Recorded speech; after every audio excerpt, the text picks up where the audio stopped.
예, 계속 강의를 하도록 하겠습니다. 결국은 특히 이제 경영학, 벤처 경영학의 특히 창업론도 마찬가지지만 결국에는 성과, 퍼포먼스를 어떻게 하면 잘 낼 거냐에 관련돼서 이제 끊임없이 연구하는 학문이 경영학이고, 특히 창업론의 핵심 과제 중에 하나도 성과를 많이 내기 위한 또는 성공을 하기 위한 핵심 요인들이 뭘까에 관해서 연구하는 학문입니다. 그래서 결국에는 어떤 경우에는 엔터프레너, 기업가가 굉장히 중요하다. 아니 기업이 가지고 있는 어떤 창업의 자원이 되게 중요하다. 이 자원 속에서는 결국에는 인적 자원이나 이런 부분도 있지만 자원이 가지고 있는 또 네트워크라든지 이런 것들이 있을 수도 있고, 또 보이지 않는 브랜드 같은 게 있을 수도 있고, 또 창업가들이 가지고 있는 기술이든 아니면 경력이든 관련된 그 경력 같은 거나 경험이 될 수도 있고, 여러 요인들이 있습니다. 그다음에 이제 기업이 선택하는 어떤 전략들,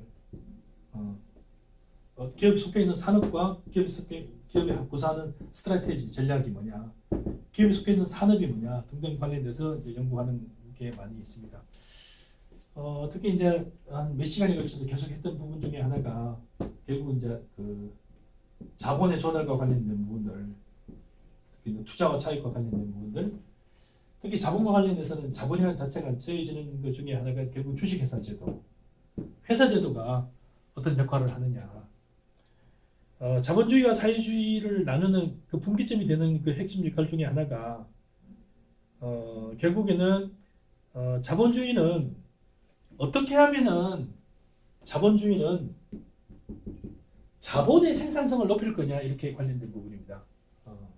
생산 도구, 특히 자본과 관련된 돈일 수도 있고 자원, 생산 도구일 수도 있고, 결국은 이 자원들이 기업이 가지고 있는 보이는 자원과 보이지 않는 이 자원들의 생산성, 역량을 어떻게 높일 거냐에 집중되는 거고요. 결국은 사회주의는 뭐냐면 노동력, 그 노동의 생산성을 어떻게 높일 거냐에 관련된 부분들입니다. 요즘같이 이제 자동화되고 특히 이제 혁신화되는 그런 시대에서는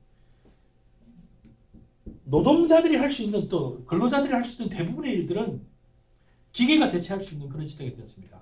자동화되기도 하고, 옛날 같으면 사람들이 이렇게 옷을 짠다든지 아니면 물건을 자동차를 조립한다든지 등등 같은 경우도 굉장히 수동적인 부분이 많이 의존을 했는데, 최근에는 결국 기계에 많이 의존하고, 심지어는 물건을 유통하는 부분에서도 옛날에는 일일이 분류하는 그런 시스템에서 물류 부분에서도 주문을 받는 것이라든지, 받은 주문을 전달을 한다든지, 전달된 주문에 따라서 디스트리뷰션을 한다든지 배분을 하고 한 상당히 많은 부분들도 결국에는 노동보다는 실제로 기계라든지 이런 자동화된 기계들이 다 많이 대체하고 있습니다. 그래서 결국에는 관건은 한 나라의 산업 자체도, 결국 그 나라 산업 자체가 노동에 의존하는 구조냐, 노동에 의존하는 구조는 어떤 나라일까요? 결국은 동남아라든지 아프리카 같은 거. 여기서는 노동에 의존한 생산성과 자본, 기계라든지 자동화된 어떤 시스템에 의한 생산성과는 비교도 안 되게 큰 차이가 나겠죠. 그래서 이제 결국에는 창업론이라든지 경영학은 결국은 성과 경쟁이에요. 어떻게 하면은 유의미한 성과, 어떻게 하면 보다 높은 성과가 나오느냐 관련돼서 수많은 이제 연구들이 주어지는 현장이기도 합니다. 그래서 이제 지난번에 얘기했던 자원과 관련돼서 많이 얘기를 했었고요. 그 다음에 산업에 관련돼서도 산업 자체가 최근에 신생 산업도 있고 떠는 산업들도 있고, 또 최근에 지는 산업들도 있죠. 부의 대부분인들이 모여지는 구조 같은 경우도, 예를 들어서 보면은 저희가 1차 산업혁명이 1700년대, 1760년대쯤에 있고 2차 산업이 1800년대 후반 일어났다고들 하죠. 그 산업혁명이 되는 그 시점 전후에서 굉장히 많은 부가 몰려 있어요. 그 초기 산업혁명을 성공적으로 이끈 기업가들 또는 기업에 의해서. 3차 산업혁명이나 4차 산업혁명도 최근에 제가 미국에 관련된 우리나라도 마찬가지지만 부자들의 순위들을 따져보면은 우리나라는 전통적으로 재벌이라고 하는 그런 구조가 아직도 많이 상위를 차지하고 있지만 상당히 많이 최근에 부상하는 신흥 부자들은 요즘에 이제 빅히트 엔터테인먼트에서 사례에서 보듯이 결국에는 신흥 문화산업의 혁신가들 또는 기존의 애니메이션의 혁신가들 또 게임 업체의 혁신가들 뭐 넥슨이라는 이런 회사들도 있죠. 그 다음에 기존에 이제 3, 4산업, 4차 혁명하면서 뭐 네이버라든지 카카오라든지 카카오 게임즈라든지 뭐 최근에 쿠팡이라든지 그 다음에 이제 최근에 같은 데 보면은 뭐 이렇게 아까도 잠깐 얘기했듯이 새로운 그 예약 시스템이라든지 뭐 배달의 민족이라든지 상상도 못하는 그런 기존에 상상도 못한 회사들이 새로운 부자들로 이제 나오고 있죠. 미국에 있는 그 새로운 많은 소위 말해서 자본가들, 새로운 산업가들의 대부분은 IT 기업이다. IT 기업. IT 기업에서 성공한 사람들이더라. 이 사람들이 결국에는 혁신을 어떻게 따라잡느냐, 기업이 어떻게 혁신을 하느냐, 또 혁신을 따라잡느냐의 문제였어요. 의류회사 같은 경우도 요즘에 유니클로 같은 경우는 좀 독특한 유통 방식이라든지 생산 방식.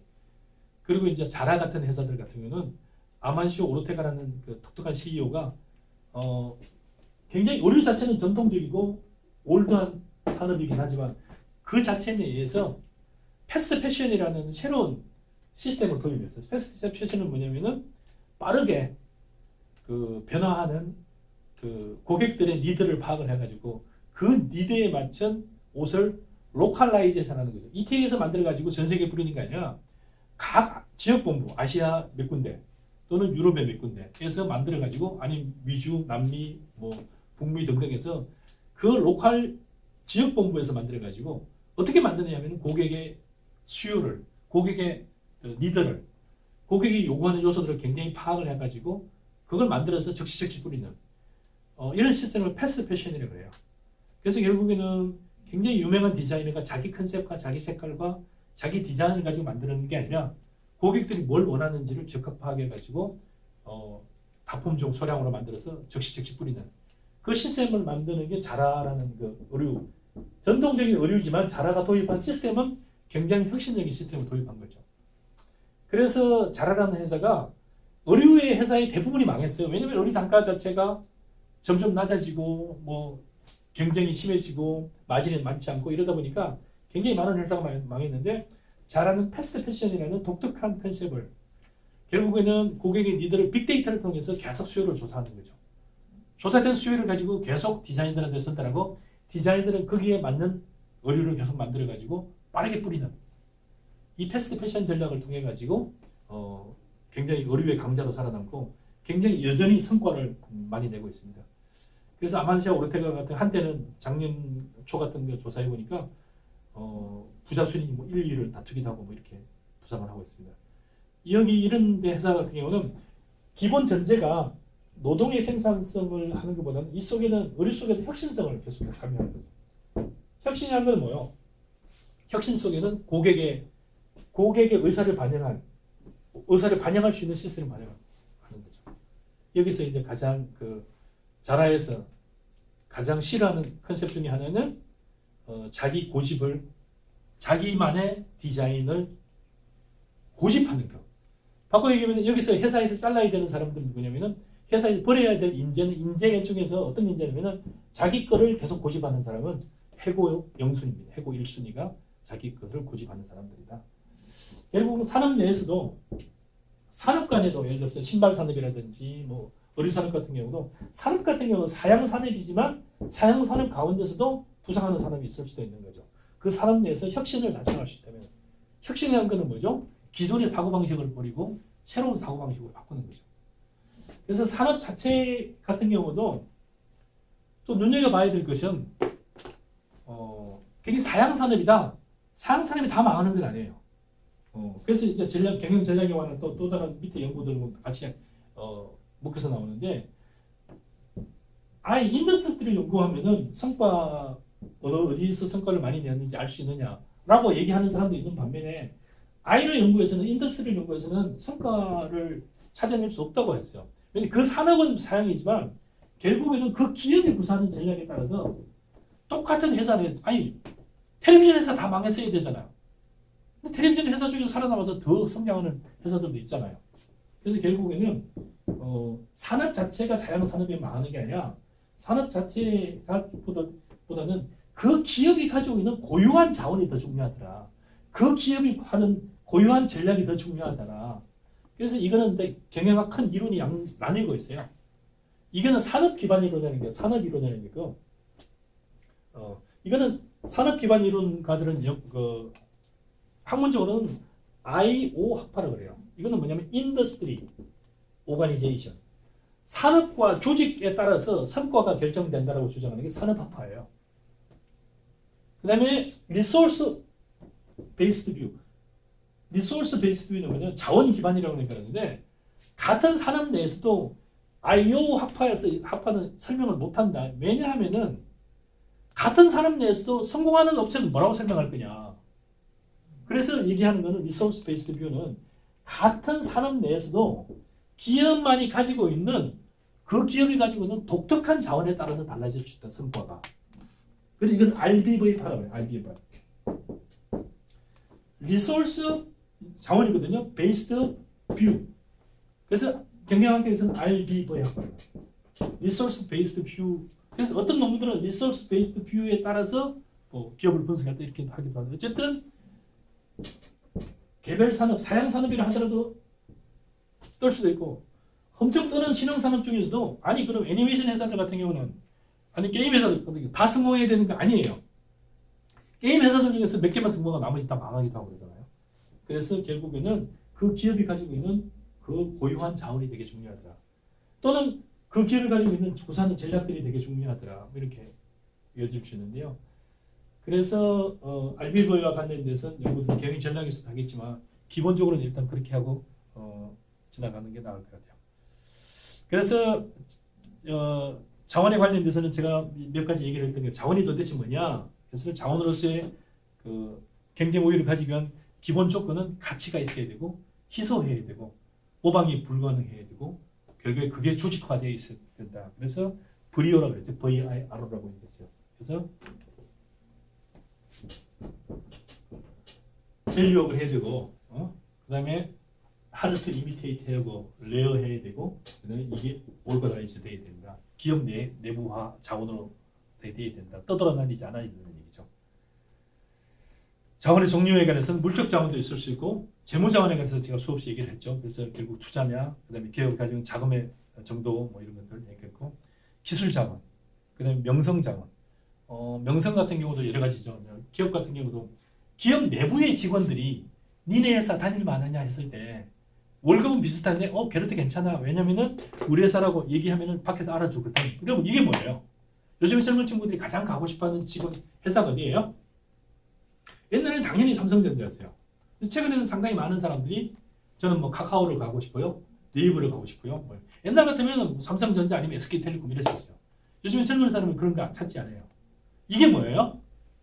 명성 자원도 계속 변하는 거죠. 그러면은 네이버라든지 또 카카오 같은 데 굉장히 좋은 인력들이, 가장 좋은 인력들이 가요.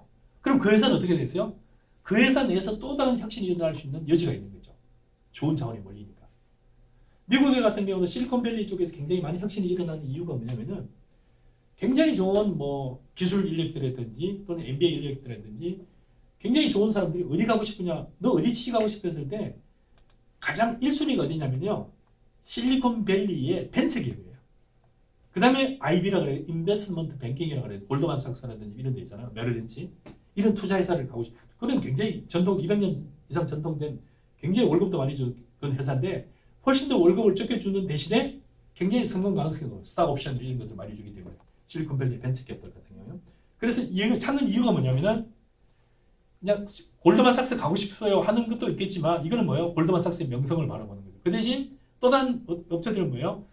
특정한 기업이, 예를 들어 카카오라든지 아니면 미국 내에서도 저는 페이스북 가고 싶어요. 이게 뭐예요? 명성 자체도 계속 바뀌는 거죠. 그래서 어떤 기업들 같은 경우는 명성에 관해서 더 좋은 인력을 끌고, 이거는 인력을 끌는 걸로 끝나는 게 아니라 고객들이 달라져요. 여러분 굉장히 비싼 축구 경기에 축구장에 광고하는 업체들이 어디에 보면 나이키 같은 데라든지 굉장히 좋은 회사들이 선전하는 게 어디 선전하는 거요? 또 굉장히 유명한 회사들. 이거는 좋은 종업원들을 뽑을 뿐만 아니라 고객들이 그 회사의 브랜드 명성을 따르는 거죠. 최근에 명성 자원을 높이기 위한 다양한 활동들이 있어요. 오늘도 보니까 ESG라고 해가지고 SK텔레콤, SK그룹 같은 경우는 우리는 모든 활동에 ESG를 최우선으로 하겠다고 했어요. 무슨 얘기냐면은 최태원이라는 사람이 이제 요즘에 일단 선언한 건데요. 우리는 인바이러먼트, 환경이라든지 소셜, 글로벌 이슈에 직접적인 관심을 가지고 어마어마하게 포커스를 맞추거든요. 이건 뭐예요? 그럼 ESG 지수를 따지는 거예요. 아, 특정 회사 제품하면 그 회사 어때하면 그 회사 좀 열심히 뭐 여기저기 좀 사회 공헌 활동도 많이 하는 것 같아. 좋은 일 많이 하는 것 같아. 그 이미지 괜찮은 것 같아. 기업 경영 잘하는 것 같아. 이런 거예요. 소비자들이 뭔가 물건을 선택한다든지 그 회사에 관해서 뭔가 의사 표현을 할 때 굉장히 우호적으로 표현할 거예요. 우호 좋게 계속 표현하다 보면 어떻게 되겠어요? 그 회사 이미지가 향상을 하는 거죠. 그러면 소비자들이 구매하는데 최근에 같으면 뭐 제가 가끔 친구들하고 운동을 하거나 이러면은 제가 이제 국산차를 저는 국산차만 타고 다녔는데 맨날 저한테 얘기를 해요. 좀 이게 차 좀 바꾸지 뭐. 바꿔야 될 필요성을 저는 전혀 못 느끼겠는데 어쨌든 대표적으로 뭐냐면은 저 벤츠를 사면 좋을 텐데 왜 벤츠를 사야 되는데 제가 거꾸로 물어봐요. 뭐 안전하다는데 뭐 이런. 이 사람들이 가지고 있는 생각은 뭐예요? 벤츠를 사면 안전하다는데 뭐 볼보가 되게 안전하다는데 이게 뭐예요? 일종의 실제로 그런지는 또 몰라요. 근데 이 사람들이 가지고 있는 이미지라든지 명상 자체가 뭐예요? 어떤 사람은 뭐 볼보가 최근에 몇 년간에 걸쳐서 한 명도 사망 사고가 없다느니 사실인지 아닌지 모르겠어요. 이게 일종의 뭐예요? 그게 가지고 있는 일종의 이렇게 그 명성 자원이죠. 어떤 데는 자동차 같은 거 살 때도 제가 굉장히 품질 이거보다 더 고민했던 부분이 제가 일본 도요타 관련된 차를 연비가 좋고 되게 나중에 그 중고차 판매 가격도 높다고 살려고 했다가 안 샀던 이유가 뭐예요? 살려고 했던 이유는 뭐예요? 그게 연비가 되게 좋다는데 고장이 잘 안 나는데 이게 뭐예요? 그 기업이 가지고 있는 고유예요. 근데 안 산 이유는 뭐예요? 애들이 긁는다는데 그게 친일 일본 걸 왜 샀어 이런 거 있잖아요. 그런 고려들이 하고 있는 요소들이 있다는 거죠. 그 다음에 인적 자원, 전통적인 인적 자원, 재무 자원 이건 기본적인 거죠. 인적 자원.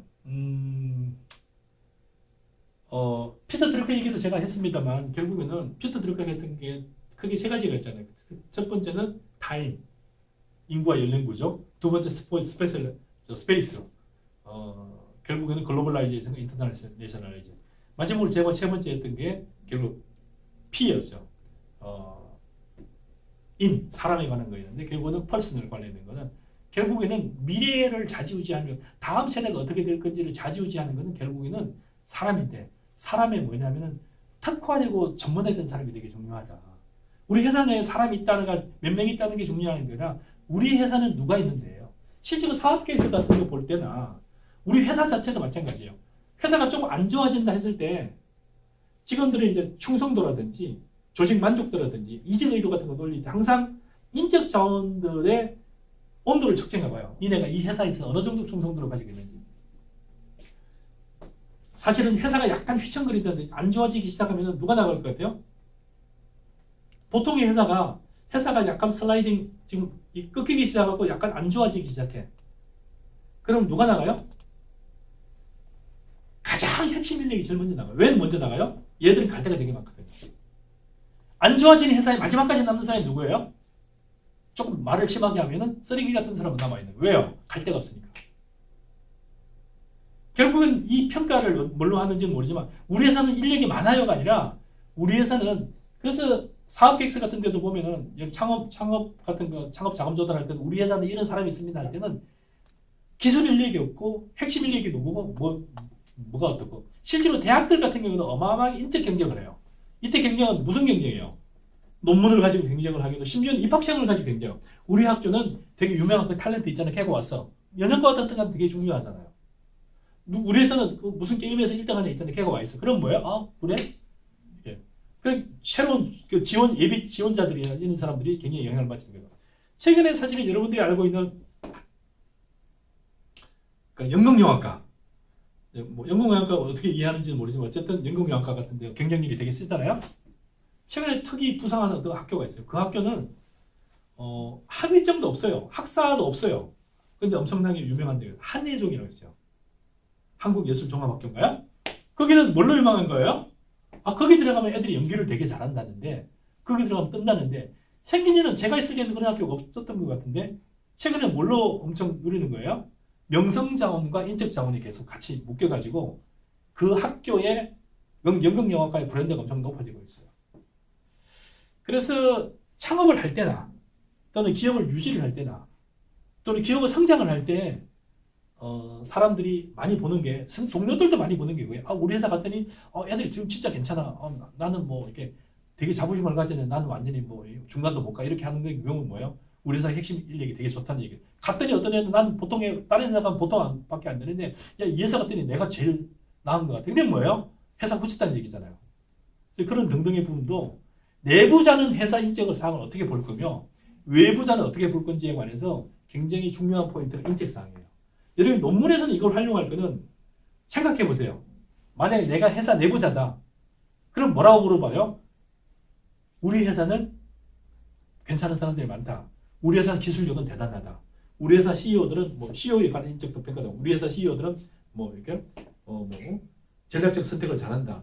아니면 뭐 중요한 의사 판단을 굉장히 트렌드를 잘 파악한다.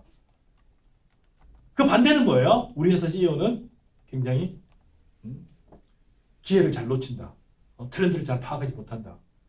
직원들에 대한 대우를 잘 못한다.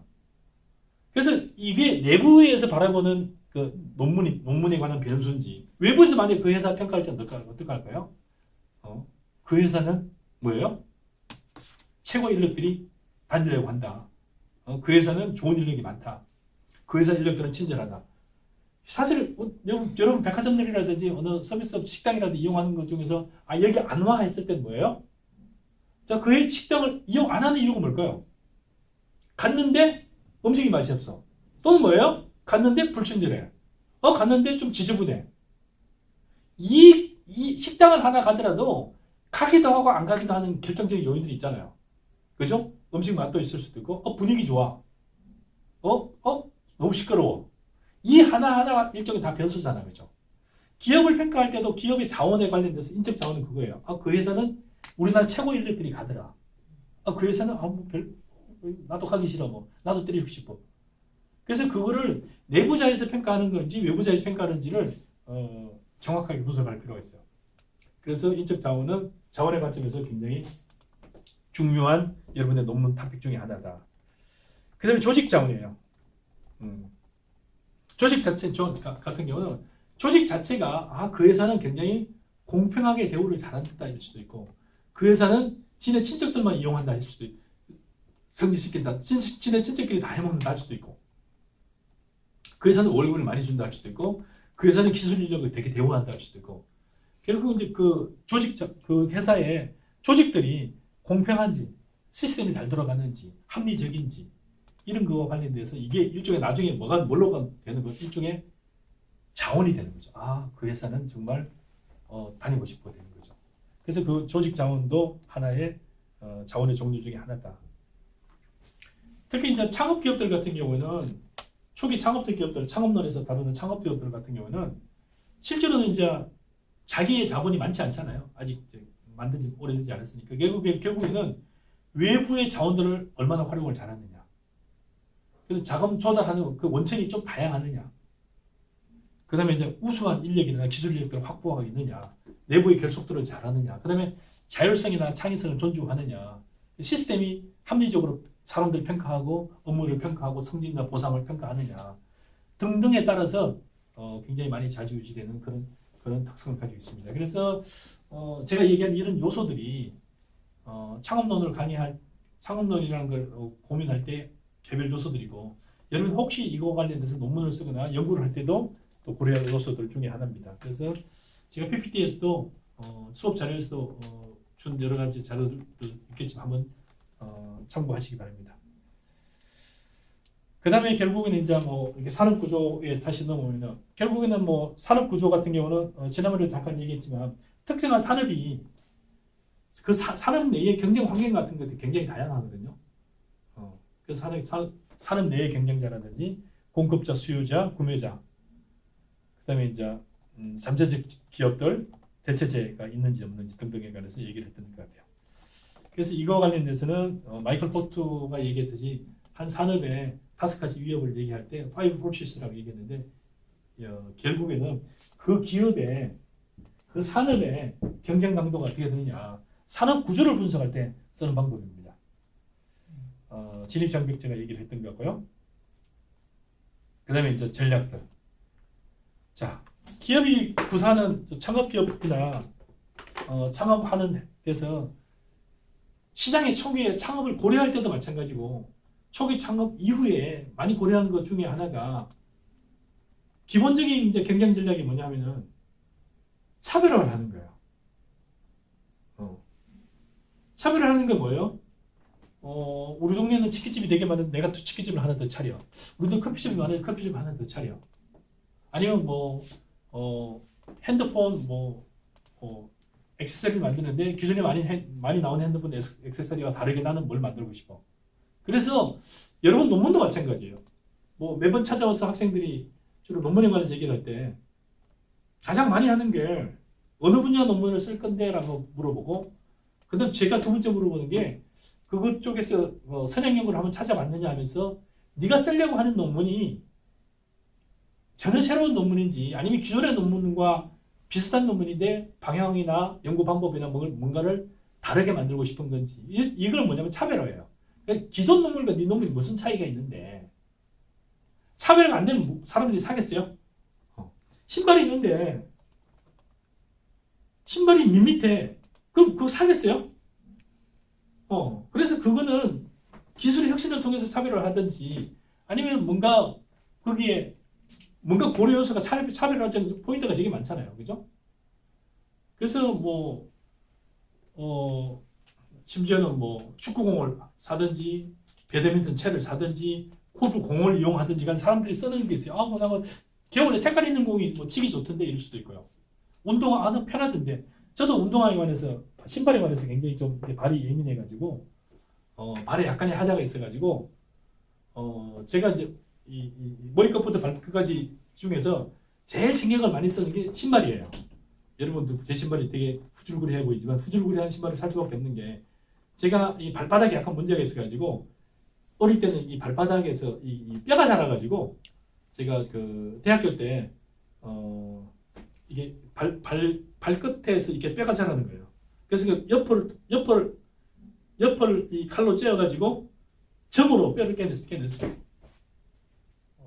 그래서 하여튼 등등의 요소가 있어가지고 신발을 엄청나게 중요시하게 생각해요. 그래서 특히 이제 이 쿠션이라든지 그다음에 이제 발 이렇게 편안함 이런 걸 되게 많이 따져가지고 제가 신는 신발은 거의 매일 같은 거 신고 다니는 것 같은데 진짜 똑같은 구두가 7켤레예요. 똑같은 구두를 굽 따르면 이거 딴 거 또 굽 가는 동안에 딴 거. 그래서 한두 가지 종류가 되게 많아요. 스티브 잡스가 옛날에 검은 티셔츠 맨날 입고 다니는 그 티셔츠 하나인 줄 알았는데 그런 티셔츠가 한 100여 개 돼가지고 맨날 갈아입고 다녔는데 그래서 결국은 어쨌든 그 사람들마다 차별화를 시켜야 신발도 마찬가지고 사야 되는 이유가 있거든요. 그래서 저 같은 경우는 브랜드가 거의 정해져 있는데 그것으로 많이 사는데 가끔 가다가 또 다른 거 사기도 하는데 고객들은 마찬가지예요. 그래서 뭐가 다른데 여자들이 사실은 되게 많이 기분 나빠하는 것 중에 하나가 되게 샤워실 없이 딱 입고 왔는데 비슷한 옷을 다른 사람이 한두 명 입고 있으면 되게 기분 나빠하고 막 이 옷을 집어던진다며요. 그런 느낌이 기본이겠죠. 그래서 뭐가 차별화되지 않으면은 되게 좋은 거라고 했는데 나중에 보니까 평범해 버리면은 사기 싫어하는 거지. 그다음에 사실은 이제 원가 관련돼서요. 가격이 낮추면은 이제 기본적인 이제 이 경쟁 전략 중에 하나가 차별화 전략, 그다음에 원가 전략, 그다음에 이제 집중화 전략 이게 기본적으로 쓰는 건데요. 원가를 낮으면 진짜 살까? 기본적으로 원가가 낮으면 산다 이게 기본 전제예요. 원가가 낮으면 산다는데 실제로 원가가 낮으면 사는지 만약에 원가를 낮추려면은 요즘에는 옛날에 이제 그 AI 시대 자동화가 되다 보니까 나이키 신발을 만약에 10만 컬레를 만든다 그러면 굉장히 수백 명의 인원들이 있었어요. 연간으로 따졌을 때. 요즘에는 이 자동화가 돼가지고 인원 몇 명만 돼가지고 만들 수 있는 그런 시대가 됐거든요. 그래서 대량으로 싸게 만들면 되는 건지 실제로는 대량 생산의 규모의 경제가 있을 수도 있고 공정 자체가 혁신할 수도 있고 그 속에 기계 같은 걸 갖다 넣어가지고 최근에 굉장히 자동화할 수도 있어요. 사실은 이제 보면은 아마존 같은 회사가 아마존 제프 베조스가 사실은 세계 제1의 부자가 됐는데 이유가 뭐냐면은 물건을 분류하는 사람이 분류하는 이 자체가 기계가 자동으로 분류하는 시스템으로 바뀌었어요. 뭐가 바뀐 거예요? 공정의 혁신이 된 거예요. 이걸 다 누가 대체를 한 거예요? 기계가 다 대체를 하고 있어요. 그래서 원가 우위를 유지하면서 굉장히 값싸게 대량의 물건을 주문받으면서 물건을 또 분류하면서 그 다음에 다시 디스트리뷰하면서 배송하면서 여러 가지 단계가 자동화된 측면이 많아요. 그래서 이게 원가 우위가 되고 있고 원가 우위에는 한 가지 약간 고민해야 될 부분이 하나가 있는데 고가품이에요. 고가품. 최근에 사실은 샤넬 같은 회사하고 에르메스 같은 회사 몇 군데가 이제 최근에 이제 팬데믹이라 그래가지고 코로나 때문에 이제 굉장히 제한적으로 백화점 활동하고 이랬잖아요. 최근에 약간 좀 이게 뭐 보복 구매인지 모르지만 어쨌든 문을 열었는데 굉장히 그 수백 명이 텐트를 치고 막 밤을 새고 그래서 실제로는 가격을 낮추면은 구매가 높아지는지 실제로 가격을 낮추면은 수요 공급선에서는 가격을 낮추면은 구매하는 수량들이 늘어난다. 이게 이제 기본 그 경제학의 수요 공급의 원칙인데 가격을 낮추면은 안 팔리는 가격을 높이면 팔린다는 게 뭐냐면은 고가품이에요. 최근에 샤넬 같은 경우가 가격이 사람들이 막 이게 사는 이유 중에 하나가 두 가지인데 첫 번째는 가격이 싸다고 사지는 않아요. 그다음에 또 이 구매하는 이유가 뭐냐면 가격이 잘못하면 올라간다는 얘기가 또 있어요. 그래서 미리 사놔 가지고 선 구매도 있고 그래서 이 샤넬이라든지 에르메스 자체가 싸지 않다. 고가를 계속 유지하기 때문에 그래서 수요 공급의 그 가격 법칙을 벗어나는 게 뭐냐면 고가 제품이에요. 그래서 원가 우위는 이제 기본적인 제품은 대부분 이제 원가 낮으면 사겠죠. 하지만 몇몇 제품은 원가 우위와는 또 정반대로 가거나 아니면 그거에 그 영향을 받지 않는 원가 우위 법칙이 지배되지 않는 그런 제품들도 있다 이런 부분은 고려하시면 될 것 같고요. 그 다음에 이제 집중하는 거죠. 왜냐면 이제 기업 같은 경우는 마케팅 자원을 한다든지 뭐 특정한 제품을 만든다든지 할 때 모든 시장에 다 타겟팅해서 쏟아부을 수는 없잖아요. 그래서 특정한 고객이나 특정한 제품에 집중해가지고 선전하는 경우도 많아요. 현대자동차 같은 경우도 요즘에 좀 약간 성공적으로 하고 있는 게 어느 부분은 엄청 마케팅을 하니까 보면요. 제네시스 같은 데 엄청나게 마케팅을 하더라고요. 소나타는 거의 안 하다시피 하고 이게 뭐예요? 제네시스가 고가품인데다가 일종의 일종의 뭐 대표 브랜드 비슷하게 되니까 옛날에 소나타가 대표 브랜드 지금 제네시스가 대표 브랜드 비슷하게 하면서 굉장히 경쟁력을 하더라고요. 그러니까 특정한 고객 집단이 이쪽이 좀 외제차를 많이 사다가 약간의 좀 뭐 이게 외제차 살까 한 그 고객들을 엄청나게 많이 끌어들여 가지고 타겟팅하고 있어요. 최근에는 이건희 회장의 장례식에 이재용 씨가 뭘 타고 갔냐면은 현대차를 타고 갔어요. 현대 뭘 타고 갔더라? 하여튼 현대 그 차를 타고 가면서 이게 뭐예요? 실제로 특정한 고객이니까 재벌들도 이걸 탄다라는 이미지가 있잖아요. 그러니까 이재용이라 그러면 당연히 외제차를 몇 대를 가지고 온 줄 알았더니 아니고 현대를 들고 왔잖아요. 이거는 일종의 그 현대와 최근에 이제 그 자동차 관련해서 삼성도 그 자동차 부품업체를 인수를 했어요. 그래서 아마도 현대와 관련돼서 몇 가지 자동차 부품 관련돼서 공동으로 연구 개발하는 게 있는 것 같아요. 그래서 아마도 현대차를 선전해줘야 되는 그런 효과가 있으니까 이건 모든 언론사가 다 쳐다보고 있는데 현대차를 타고 있겠죠. 오늘 그런 과정들은 뭐냐면 결국에는 이미 CEO 집단을 타겟팅 해가지고 하기도 하고 이건 또 뭐냐면은 우리나라의 상당히 중소기업이라든지 기업인들한테도 타겟팅을 하는 거잖아요. 이재용이도 이거 탔어 이렇게 되잖아요. 그죠? 그런 역할들. 그 다음에 특정한 제품에 관해서 집중적으로 하는 그런 마케팅하는 것들. 왜냐면 회사들마다 그 제품의 그 라인이 되게 많거든요. 종류가 되게 많기 때문에 대개는 특정한 제품을 할 건지 말 건지에 관해서 또 그걸 집중화했을 경우에 어떤 효과가 있는지에 관해서 파급력들을 살펴보는 거겠죠. 그래서 경쟁 전략의 기본 본원적인 전략이 뭐냐면 첫 번째는 차별화 전략, 두 번째는 원가 우위 전략, 세 번째는 집중화 전략 등등의 전략들이 있을 수 있다. 예. 그다음에 이제 뭐 이런 전략과 관련돼서는 나중에 시간이 되면 또 추후에 조금 더 저희가 얘기를 할게요. 자금의 조달에 관해서 조달과 관리에 대해서는 얘기를 했고요.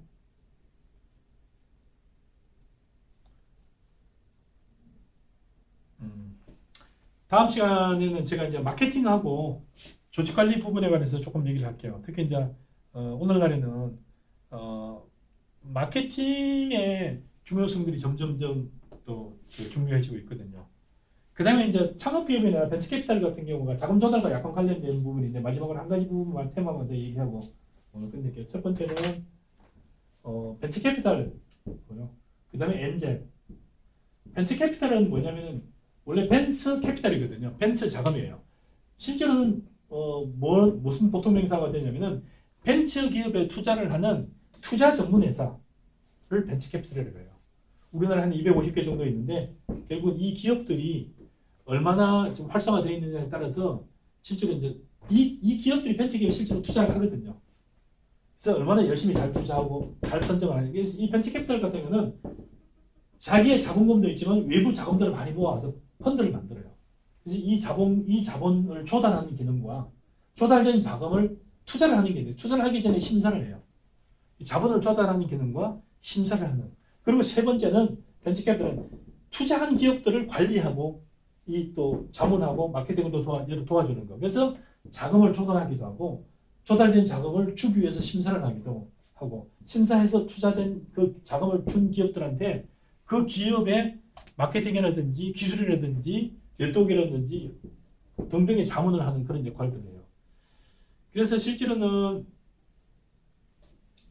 벤처캐피탈 같은 경우는 굉장히 많이 발달된 게 미국에는 엄청나게 많이 발달됐고요. 우리나라도 한때는 2000년 전후에는 굉장히 많이 발달을 하다가 IT 버블이 꺼지면서 굉장히 많은 벤처 기업들이 망하고 벤처 캐피탈도 사실상 망하고 이러면서 한 3분의 1 정도가 퇴출됐다, 그 문을 닫았다가 다시 또 굉장히 많이 늘어나고 있는 그런 추세예요. 엔젤들 같은 경우는 이 벤처 캐피탈 같은 경우는 직접 자금을 모집해가지고 모집된 자금을 심사해서 주고 준 기업들을 투자한 기업들을 관리해주고 육성해주는 역할까지 해요. 근데 엔젤들 같은 경우는 소규모 자금들이 모아가지고 전문 엔젤이라든지 등등 전문 엔젤이라든지 이런 등등의 회사들이 모여가지고 소규모 자금 실제로 돈만 주고 자문하거나 이런 것들은 굉장히 제한적으로 하고 있어요. 그다음에 이제 최근에는 엑셀러레이터라 그래가지고 초기 창업 기업한테 돈도 해주고 초기 창업 기업 관련돼서 여러 가지 자문도 해주는 기업들이 크는데 가속화되게 클 수 있게 도와주는 업체들을 엑셀러레이터라고 해요. 그래서 지금 엑셀러레이터 시장도 점점 커지고 숫자도 굉장히 많이 늘어나고 또 초기 창업 기업들을 많이 발굴해서 초기 때 키웠다가 그 다음에 벤처캐피탈한테 넘겨주기도 하고 이런 역할들을 하고 있어요. 그래서 엔젤 부분에 관한 거는 미국에는 벤처캐피탈 시장보다 엔젤 시장이 훨씬 커요. 우리나라 같은 경우는 아직도 엔젤 시장이 굉장히 초기 기업이어가지고 초기 상태여가지고 우리나라 같은 경우는 기본적으로 신뢰를 좀 안 하는 그런 문화예요. 실제로 미국 같은 경우는 엔젤에 투자를 해서 굉장히 많이 돈을 번 사람도 많고 그 다음에 벤처캐피탈은 엔젤을 많이 또 이용하는 중에 하나가 세금이나 이런 혜택들이 되게 많은데 아직은 일반화 사람들이 잘 알지 못해가지고 세금 혜택이라든지 등등 부분도 굉장히 좀 잘 모르기도 하고 그래서 굉장히 제한적이다. 근데 초기 때 그 창업 기업이라든지 벤처 기업들한테는 굉장히 중요한 부분들인데 우리나라는 아직 좀 미흡하다 이렇게 보겠어요. 그래서 벤처캐피탈 같은 경우는 아주 초기 단계에서 투자를 잘 안 하고 어느 정도 성장되는 단계에서 많이 투자를 하고요.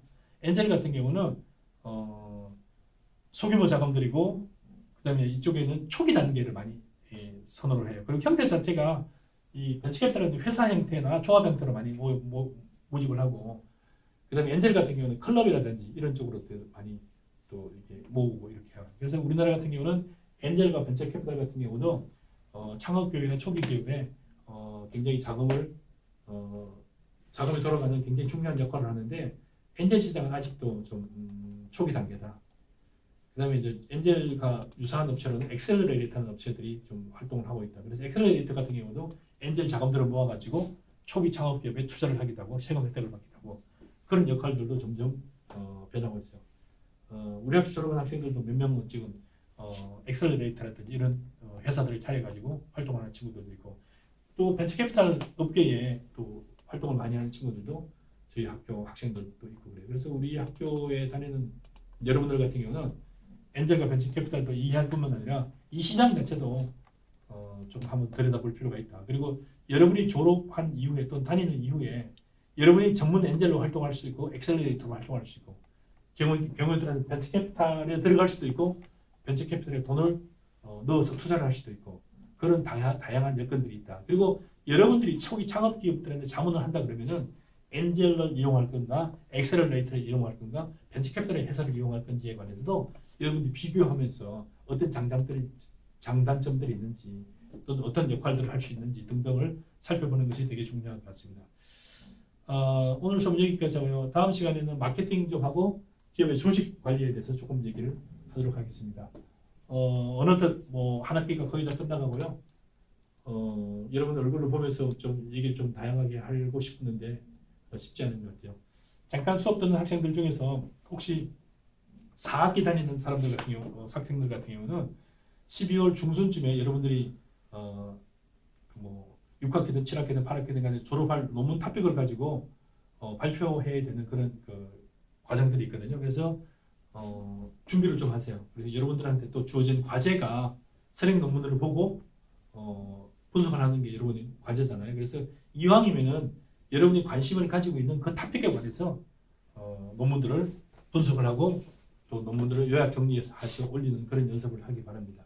그래서 이 과정들을 통해서 여러분들이 사업이 아니라 여러분의 논문 계획서를 발표를 해야 되니까 논문 계획서 발표를 아마 우리 벤처경영학과 같은 경우는 아마도 12월 셋째 주 또는 넷째 주 정도에 아마 해야 되지 않을까 이렇게 일정을 고민하고 있는 중입니다. 추후에 공지하도록 하겠습니다. 수고 많으셨습니다.